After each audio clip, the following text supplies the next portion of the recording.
കൃഷിത്തോട്ടിൽ വളരെ സാധാരണമായി കണ്ടുവരുന്ന ഒന്നാണ് മത്ത. ഇതിൻ്റെ ഇലയും പൂവുമൊക്കെ കറി വെച്ചാൽ നല്ല ടേസ്റ്റുമാണ്, നല്ല ഔഷധ ഗുണവും ആരോഗ്യപ്രദവുമാണ്. ഇതെങ്ങനെയാണ് വയ്ക്കാൻ നോക്കിയാലോ. മത്തയില ഇവിടെ നന്നായി കഴുകി എടുത്തിട്ടുണ്ട്. അതിൻ്റെ ഈ നടുക്കത്തെ ഈ നാരുണ്ടല്ലോ, ഇത്തിരി കട്ടിയാണ്, അത് നമുക്കിതെടുത്ത് കളയണം. ബാക്കി നൈസായിട്ടുള്ള നാരൊന്നും കുഴപ്പമില്ല. എന്നിട്ടിത് ചെറുതായിട്ട് നമുക്ക് അരിഞ്ഞെടുക്കാം.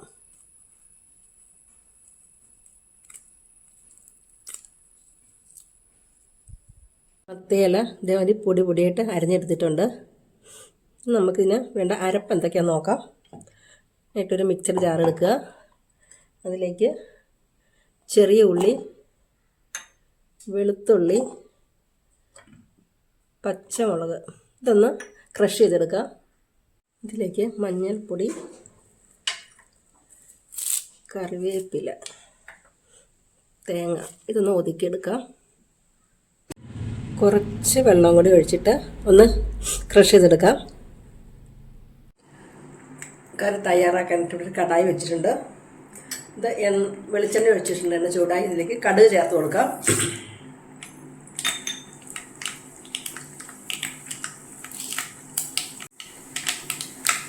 കറിവേപ്പില ചേർത്ത് കൊടുക്കാം. വറ്റൽ മുളക് ഇളക്കി കൊടുക്കുക.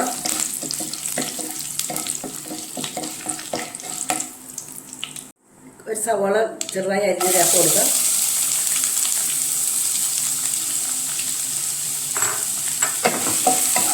നന്നായി ഇളക്കി കൊടുക്കുക.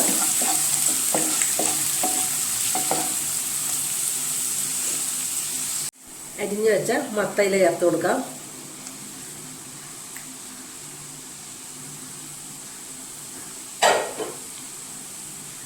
നന്നായി ഇളക്കി കൊടുക്കുക. ലോ ഫ്ലെയിമിലാക്കുക. വേവുന്നോളം വരെ വെയിറ്റ് ചെയ്യുക. ഇതിനോടൊപ്പം തന്നെ കുറച്ച് ഉപ്പ് ചേർത്ത് കൊടുക്കാം.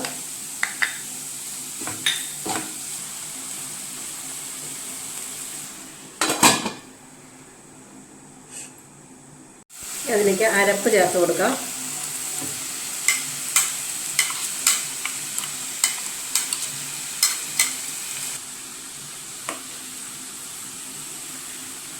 ഇങ്ങനെ പൊത്തി പൊത്തി വയ്ക്കാം.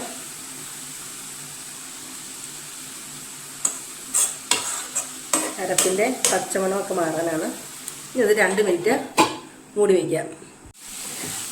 പച്ചമണമൊക്കെ മാറി നന്നായിട്ടൊന്ന് ഇളക്കി യോജിപ്പിക്കുക.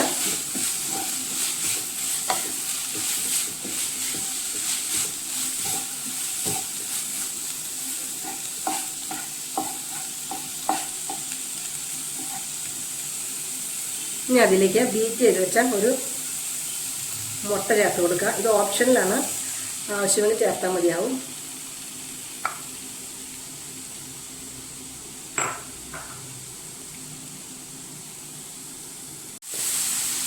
ഇനി എല്ലാം കൂടെ നന്നായിട്ട് ഇളക്കി യോജിപ്പിക്കുക.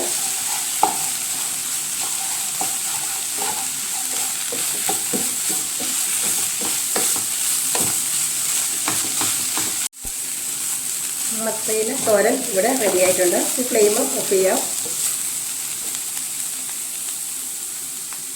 ആരോഗ്യ ഗുണങ്ങളുടെ കലവറയാണ് മത്ത ഇലത്തോരൻ. ഇത് വളരെ സിമ്പിളായിട്ട് വയ്ക്കാനും സാധിക്കും, എന്നാൽ നല്ല രുചിയുമാണ്. അപ്പോൾ നിങ്ങളിതൊക്കെ വെച്ച് നോക്കിയിട്ട് അഭിപ്രായം പറയല്ലേ. ഇഷ്ടപ്പെട്ടാൽ ലൈക്ക് ചെയ്യാനും ഷെയർ ചെയ്യാനും സബ്സ്ക്രൈബ് ചെയ്യാനും മറക്കല്ലേ. Thank you for watching.